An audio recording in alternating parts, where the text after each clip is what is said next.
നിലമ്പൂർ തെരഞ്ഞെടുപ്പിന്റെ സമയത്ത് തരൂർ എവിടെയാണെന്നുള്ള ചോദ്യം ഒരു കോൺഗ്രസ്സുകാരും ചോദിച്ചിട്ടില്ല. ഉം. നമുക്കറിയാം, നിലമ്പൂർ ഇലക്ഷനിൽ മുഴുവൻ ഹൈലൈറ്റും സതീശനിലോട്ടാണ് കൊണ്ടുപോയത്. അവരൊരു പുതിയ, അതായത് നമുക്ക് തരൂരിന് ആവശ്യമില്ല എന്നൊക്കെ ഉള്ള രീതിയിലുള്ള ഒരു നാരേറ്റീവ് ബിൽഡ് ചെയ്യാൻ ശ്രമിക്കുന്നത് പോലെ തോന്നി. പ്രചാരണവുമായി ബന്ധപ്പെട്ട് പ്രിയങ്ക ഗാന്ധി വന്നപ്പോൾ പോലും തരൂർ എവിടെ എന്നൊരു ചോദ്യം ചോദിച്ചിട്ടില്ല.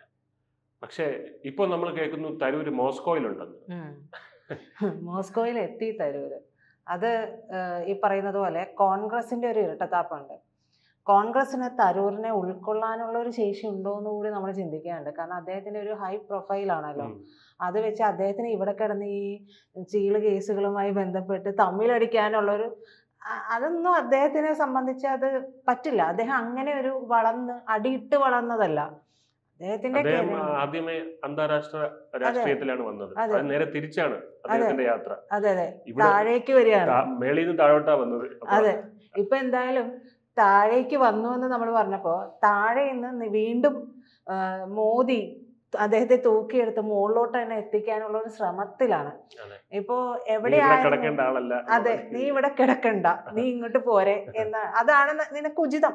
അദ്ദേഹത്തെ സംബന്ധിച്ച് അദ്ദേഹം വിദേശകാര്യ സഹമന്ത്രിയൊക്കെ ആയിരുന്നു, UN അണ്ടർ സെക്രട്ടറി ആ ലെവലിലൊക്കെ ഇരുന്നയാളല്ലേ.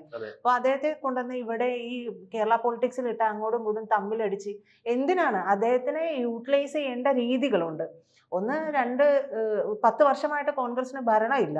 ഇനി വരുമോ എന്നുള്ളത് നമുക്ക് അറിയോ ഇല്ല. അതിനുള്ള സാധ്യതയൊക്കെ വളരെ വിരളമായി കൊണ്ടേയിരിക്കുകയാണ്. ഇപ്പൊ മോസ്കോയിലാണെന്ന് വിജയ് പറഞ്ഞല്ലോ. ഈ മോസ്കോയിലേക്ക് എത്തുന്നത് ആദ്യത്തെ ഇവരുടെ നയതന്ത്ര പ്രതിനിധി സംഘത്തിന്റെ പര്യടനമൊക്കെ കഴിഞ്ഞ് അദ്ദേഹം വന്നു. അദ്ദേഹം വന്ന സമയത്ത് അദ്ദേഹം കുറച്ച് ദിവസമായിട്ട് ഡൽഹിയിലുണ്ടായിരുന്നു. അപ്പൊ വേണമെങ്കിൽ കോൺഗ്രസിന് വിളിക്കാം, താരപ്രചാരകരിൽ ഒരാളാണ്, 8ാമത്തെ പേരുകാരനാണ് എന്നൊക്കെയാണ് പറഞ്ഞത്. അപ്പോൾ അദ്ദേഹത്തെ വേണമെങ്കിൽ വിളിക്കാമായിരുന്നു. വിളിച്ചില്ല. അതപ്പോൾ മനഃപൂർവ്വം തന്നെയാണെന്ന് നമുക്ക് കരുതേണ്ടിയും വരും. ഇപ്പൊ കോൺഗ്രസ് പറയുമ്പോൾ അതിന് പല ന്യായങ്ങൾ പറയും. പക്ഷേ അവിടെ മറ്റൊരു കാര്യം കൂടി സംഭവിച്ചിട്ടുണ്ട്. ഈ നയതന്ത്ര പ്രതിനിധി സംഘം വന്നതിന് ശേഷം 18-ന് ലോക് കല്യാൺ മാർഗിൽ വെച്ചിട്ട് മോദി ഈ പോയ എല്ലാവരെയും MP-മാരെയും വിളിച്ചു, സംസാരിച്ചു. ഇതെല്ലാം കഴിഞ്ഞു. സഹകരണ സംഘം പിരിച്ചുവിട്ടു, എല്ലാം നന്നായിട്ടുണ്ട്, സഭാഷ് എന്നൊക്കെ പറഞ്ഞ് വിട്ടു. പക്ഷേ പിറ്റേ ദിവസം 19-ന് വീണ്ടും മോദി വിളിക്കുകയാണ്. ആരെ? തരൂരിനെ മാത്രം വിളിക്കുകയാണ്. തരൂരിനെ മാത്രം വിളിച്ചുകൊണ്ട് അടച്ചിട്ട മുറിയിൽ വളരെ സീരിയസ് ആയിട്ടുള്ള സംഭാഷണമായിരിക്കുമല്ലോ, എന്തായാലും അടച്ചിട്ട മുറിയിലൊക്കെ നടത്തും. 1 മണിക്കൂർ സംഭാഷണം നടന്നിട്ടുണ്ട്. 1 മണിക്കൂറോളം നടന്നിട്ടുണ്ട്. അപ്പൊ അതെല്ലാം കഴിഞ്ഞിട്ട് അദ്ദേഹം പറഞ്ഞൊരു കാര്യം ഈ പറഞ്ഞ പോലെ മോസ്കോ, അതായത് റഷ്യ ഉണ്ട്, പിന്നെ ഗ്രീസ് ഉണ്ട്, UK ഉണ്ട്. ഈ 3 രാജ്യങ്ങളിലേക്ക് തരൂർ പോകണം. അവിടുത്തെ കുറച്ച് കാര്യങ്ങൾ നമുക്ക് അവിടെ ചെന്ന് പറയാനുണ്ട്. അപ്പോൾ അതിന് താങ്കൾ തന്നെ പോകണമെന്ന് മോദി അദ്ദേഹത്തോട് ആവശ്യപ്പെട്ടു എന്നുള്ളതാണ് വിവരം. സത്യത്തിൽ ഈ വാർത്ത ഇന്നിപ്പോൾ വരുമ്പോഴും കോൺഗ്രസ് ഇത് അദ്ദേഹം പോയതിന് ശേഷം പോലും അറിഞ്ഞിട്ടില്ല എന്നുള്ളതാണ് ഒരു വാസ്തവം. കാരണം കോൺഗ്രസിനെ അദ്ദേഹം അറിയിച്ചിട്ടില്ല. കാരണം അദ്ദേഹത്തെ ഇപ്പൊ ഏതാണ്ട് പുറന്തള്ളിയ പോലെയുണ്ട്. അദ്ദേഹം എവിടെയാണ് പുകഞ്ഞത്? ഇവര് പുകഞ്ഞുകൊണ്ടിരിക്കുക എന്നുള്ളതാണ് വാസ്തവം. പക്ഷേ അദ്ദേഹം പോയത് അറിഞ്ഞിട്ടില്ല. അദ്ദേഹം 2 ആഴ്ചത്തെ പര്യടനത്തിനാണ്, വിദേശ പര്യടനത്തിനാണ് പോയിട്ടുള്ളത്. അപ്പൊ ഈ 2 ആഴ്ചത്തെ പര്യടനം കഴിഞ്ഞ് വരുമ്പോൾ അദ്ദേഹത്തിന് വേണ്ട അർഹമായ രീതിയിലുള്ള ഒരു പദവി കൂടി മോദിയുടെ മനസ്സിലുണ്ട് എന്നാണ് മനസ്സിലാക്കാൻ കഴിയുന്നത്. ഇപ്പോൾ ഈ പര്യടനത്തിന് പോകുമ്പോൾ S ജയശങ്കർ, നമ്മുടെ വിദേശകാര്യമന്ത്രി, അദ്ദേഹത്തെ വിടാം. വിദേശകാര്യ സെക്രട്ടറി അദ്ദേഹത്തെ വിടാം. പിന്നെ വേണമെങ്കിൽ BJP നേതാക്കളെ ആരെങ്കിലും കൂട്ടുപിടിച്ച് MP-മാരെയൊക്കെ വിളിച്ച് അവരെ വിടാം. പക്ഷേ അവിടെ എന്തുകൊണ്ട് തരൂർ? നമ്മുടെ രാജ്യത്തെ പ്രതിപക്ഷം എന്ന് പറയുന്നത് ഇപ്പോൾ കോൺഗ്രസ് തന്നെയാണ്. അപ്പോൾ കോൺഗ്രസിൽ നിന്ന് ഒരാളെ പിക്ക് ചെയ്ത് ആ പിക്ക് ചെയ്യുന്ന ആള്, അതായത് പ്രതിപക്ഷത്ത് നിന്ന് ഒരാൾ ചെന്നിട്ട് മറ്റൊരു രാജ്യത്ത് ചെന്ന് നമ്മുടെ പോളിസി മാറ്റർ പറയുമ്പോൾ അവിടെ കുറച്ചുകൂടെ വിലയുണ്ടാകുന്നുണ്ട് ഇന്ത്യക്ക്. ഇപ്പോൾ S ജയശങ്കർ ആകുമ്പോൾ നമ്മുടെ മന്ത്രിയാണ്, വിദേശകാര്യ സെക്രട്ടറി എന്ന് പറയുമ്പോഴും അദ്ദേഹത്തെ മാറ്റി നിർത്തുക. പിന്നെ മറ്റുള്ള BJP നേതാക്കളാണെങ്കിൽ അവരെന്ത് വിചാരിക്കും? അവർ വിചാരിക്കുന്നത് ഇതൊക്കെ അവരുടെ തന്നെ ആളുകളാണ്, അവർ വന്നിട്ട് അവരുടെ പോളിസി മാത്രമേ പറയുള്ളൂ, അവിടെ അപ്പുറത്ത് മറ്റുള്ളവർ എന്താണ് പറയുന്നതെന്ന് നമുക്ക് അറിയില്ല എന്നാണ് വിചാരിക്കുക. പക്ഷെ തരൂരാവുമ്പോൾ പ്രധാനപ്പെട്ട പ്രതിപക്ഷ പാർട്ടിയിൽ നിന്ന് തന്നെയുള്ള ഒരംഗത്തെ ചൂസ് ചെയ്ത് ആ അംഗം പോയിട്ട് അവിടെ പറയുന്നുണ്ട്. അവിടെ പോയി ഇവർ പറയുന്നുണ്ടല്ലോ, ഈ പറയുന്ന പോലെ വിജയ് പറഞ്ഞു കോൺഗ്രസ് അദ്ദേഹത്തെ വിളിച്ചില്ല. അദ്ദേഹത്തെ വിളിച്ചില്ല പോട്ടെ, അദ്ദേഹത്തെക്കുറിച്ച് വലിയ ഗ്രാഹ്യം കോൺഗ്രസിനുണ്ട് എന്ന് തോന്നുന്നുണ്ടോ?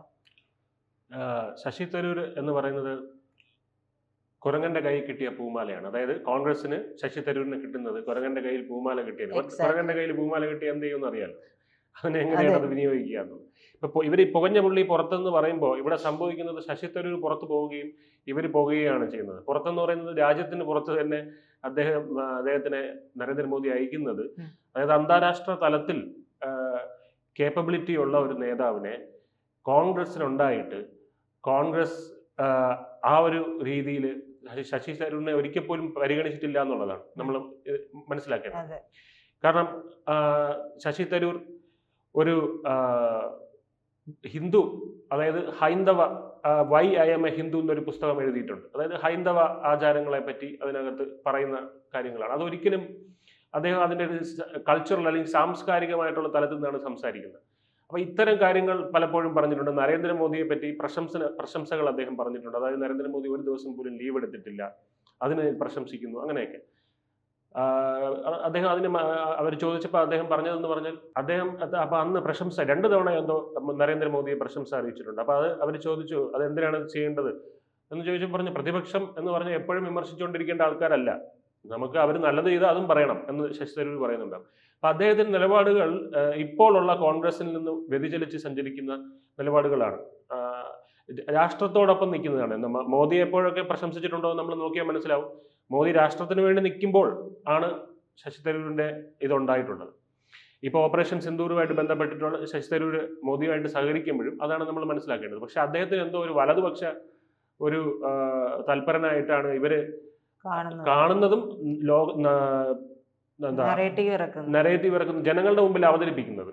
ഇപ്പൊ തരൂർ BJP കാരനാണ്, കോൺഗ്രസിനുള്ളിലെ BJP കാരനാണ്, അത് നമ്മൾ ചാരൻ എന്ന് പറയും, ഇന്ത്യക്കകത്ത് പാകിസ്ഥാൻ ചാരനുണ്ടെന്ന് പറയുന്ന പോലെ അങ്ങനെ പറയുന്നത്. അപ്പൊ അവർക്ക് അങ്ങനെ നോക്കിക്കഴിഞ്ഞാൽ കോൺഗ്രസിൽ നിന്ന് BJP-യിലോട്ട് ഒരുപാട് ഒഴുക്കുണ്ടായിട്ടുണ്ട്. തരൂർ ഇപ്പോഴും പോയിട്ടില്ല. തരൂർ BJP-യിലോട്ട് പോയി കഴിഞ്ഞാൽ എന്താണ് ചേച്ചിക്ക് തോന്നുന്നത്? തരൂരിന് വലിയ സ്ഥാനമാനങ്ങൾ കിട്ടും. പക്ഷെ തരൂർ അത് ഇപ്പോഴും ചെയ്യാത്തത് എന്തുകൊണ്ടാണ്? അത് അദ്ദേഹത്തിന്റെ നിലപാടാണ്. അതെ, അദ്ദേഹത്തിന്റെ നിലപാട് നമ്മൾ അംഗീകരിക്കുക തന്നെ വേണം. അദ്ദേഹം പറഞ്ഞത് ഇപ്പൊ നമ്മുടെ കേരള പൊളിറ്റിക്സിലേക്ക് വരുമ്പോൾ മുഖ്യമന്ത്രി പിണറായി വിജയൻ ആ ഒരു കണക്ക് വെച്ചിട്ട് പറഞ്ഞിരുന്നു. അദ്ദേഹത്തിന് അത് തെറ്റാണെന്ന് ബോധ്യപ്പെട്ടപ്പോൾ അദ്ദേഹം അത് പരസ്യമായി തന്നെ പറഞ്ഞു, എനിക്ക് തെറ്റുപറ്റി, പക്ഷേ ഇതാണ് ഇതിന്റെ വാസ്തവം. അദ്ദേഹം കാര്യങ്ങളെ നമ്മൾ പറഞ്ഞില്ലേ, അദ്ദേഹം UN പോലെ ഒരു സഭയിലേക്ക് ഇരുന്നത്. അപ്പൊ അദ്ദേഹം എല്ലാത്തിനെയും രാഷ്ട്രീയപരമായിട്ടല്ല കാണുന്നത്. ഒരു രാജ്യത്തിന് എന്താണോ വേണ്ടത്, ആ രാജ്യത്തിന്റെ എന്താ പറയാ മുന്നോട്ടുള്ള കുതിപ്പിനെ ഏത് രീതിയിലാണോ വേണ്ടത് ആ രീതിയിൽ നിൽക്കുന്നവരെ പ്രശംസിക്കുന്നു എന്നുള്ളത് മാത്രമാണ്. പിന്നെ മറ്റൊരു കാര്യമുണ്ട്, ഈ രാഷ്ട്രമുണ്ടെങ്കിലേ രാഷ്ട്രീയമുള്ളൂ. രാഷ്ട്രത്തിന് വേണ്ടി ചെയ്യുന്നതാണ് രാഷ്ട്രീയം, അതല്ലാതെ വോട്ട് ബാങ്ക് കണക്കാക്കി മാത്രം ചെയ്യുന്നതല്ല രാഷ്ട്രീയം. നമ്മൾ കണ്ടതാണ് പാകിസ്ഥാൻ ഡിഫൻസ് മിനിസ്റ്ററും രാഹുൽ ഗാന്ധിയും ഒരേ സെന്റിമെന്റ് ഷെയർ ചെയ്യുന്നത്. അതായത് ഈ റഫേൽ വിമാനങ്ങളെ പറ്റി പാകിസ്ഥാൻ ഡിഫൻസ് മിനിസ്റ്റർ അതിനെപ്പറ്റി സംസാരിക്കുന്നത് നമുക്ക് മനസ്സിലാക്കാം.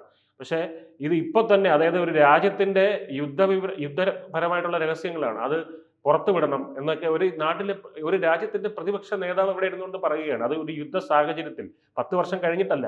അതെ. അപ്പോ രാഹുൽ ഗാന്ധി ഇതിനു മുമ്പും വിദേശ സർവകലാശാലകളിലേക്ക് പോയി സംസാരിക്കുന്നത് നാടിനെതിരായിട്ടാണ്. എന്തിന്? നമ്മുടെ നാട്ടിലുള്ള വിഷയം നമ്മുടെ നാട്ടിൽ പാർലമെന്റിലും ഒക്കെ സംസാരിക്കാം, ഇതെല്ലാം സംസാരിക്കാം. ഇതൊന്നും ചെയ്യാതെ മറ്റു സ്ഥലങ്ങളിൽ അങ്ങനെ പറയുമ്പോൾ നമ്മുടെ നാടിനെ മറ്റു രാജ്യങ്ങൾക്ക് മുമ്പിൽ ഇകഴ്ത്തലാണ്. ആ ഒരു ബോധം ഒരു പ്രതിപക്ഷ നേതാവിന് വേണ്ടതാണ്. അതുപോലും ചെയ്തിട്ടില്ല. പിന്നെ അദ്ദേഹത്തിന്റെ ഈ ഒരു പോക്ക് എന്ന് പറയുന്നത്, മോസ്കോയിലേക്കൊക്കെയുള്ള പോക്ക് എന്ന് പറയുന്നത് അമേരിക്കൻ പ്രസിഡന്റും പാക് സൈനിക മേധാവിയും തമ്മിലുള്ള കൂടിക്കാഴ്ച കൂടി നടന്നിരിക്കുന്ന ഒരു സമയത്താണ്. അപ്പോൾ ആ പോക്കിന് പിന്നിൽ ഇത്തരത്തിലുള്ള കാര്യങ്ങൾ കൂടിയുണ്ട്. കാരണം ഇവിടെ ഈ ഒരു ടൈപ്പ് വരുമ്പോൾ അത് നമ്മളെ ഭാവിയിൽ ഇന്ത്യക്ക് എതിരായിട്ടുള്ള ഏതെങ്കിലും ഒരു തരത്തിലുള്ള ഒരു നീക്കം കൂടി അവിടെ നടക്കുകയാണെങ്കിൽ, കാരണം ട്രംപ് പറഞ്ഞിരിക്കുന്നത് ഇത്തരത്തിലുള്ള വ്യോമതാവളം അവിടെ ഉണ്ടാക്കുകയും അവിടെ ഞങ്ങൾ എടുക്കുന്ന പണി സാധനങ്ങളൊക്കെ ഇത് കഴിഞ്ഞ് ഞങ്ങൾ പണി കഴിഞ്ഞ് പോകുമ്പോൾ നിങ്ങൾക്ക് തരാമെന്നൊക്കെയാണ് പറഞ്ഞിരിക്കുന്നത്. അപ്പോൾ അവരെ സംബന്ധിച്ച് അത് കിട്ടിക്കഴിഞ്ഞാൽ നമുക്കിട്ടുള്ള അടി ഉറപ്പാണ്. അപ്പം ഏതെങ്കിലും രീതിയിൽ അത്തരത്തിലുള്ള നീക്കങ്ങൾ നടക്കുകയും ഇന്ത്യക്ക് എതിരായിട്ടുള്ള നീക്കം പാകിസ്ഥാനിലൊക്കെ നടക്കുകയും ചെയ്യുമ്പോൾ നമ്മുടെ രീതിയിൽ ഇവരെയൊക്കെ ഇത് എന്താ പറയുക, ബൈ പോളിസി മാറ്റർ നമ്മൾ ഇവരെയൊക്കെ മനസ്സിലാക്കിക്കേണ്ടത് ഒരു അനിവാര്യമായിട്ടുള്ള കാര്യമാണ്. അപ്പോൾ അതുകൂടി മുൻനിർത്തിക്കൊണ്ടാണ് ഇത്തരത്തിലൊരു മീറ്റിങ്ങിന് വേണ്ടിയിട്ട് തരൂരിനെ അയച്ചിരിക്കുന്നത്.